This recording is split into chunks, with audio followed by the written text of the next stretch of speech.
Ito yung ginagawa nila itong mga mobile crusher. Ito, September 10, 2023. Kita mo itong isa, hindi siya gulong. Ang nakalagay yung kwan ng loader. Back ko, ayun o. Yan ang nakalagay.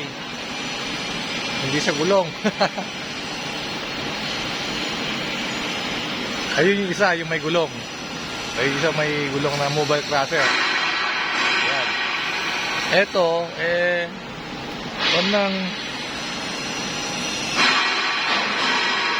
ng loader o bako, yung pinagulong niya. Oh.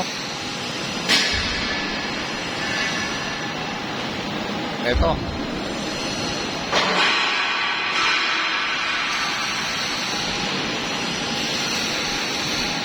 Ito naman yung mga maliliit na kan na Joe crusher. Ito. Fabricate nila. Ayan.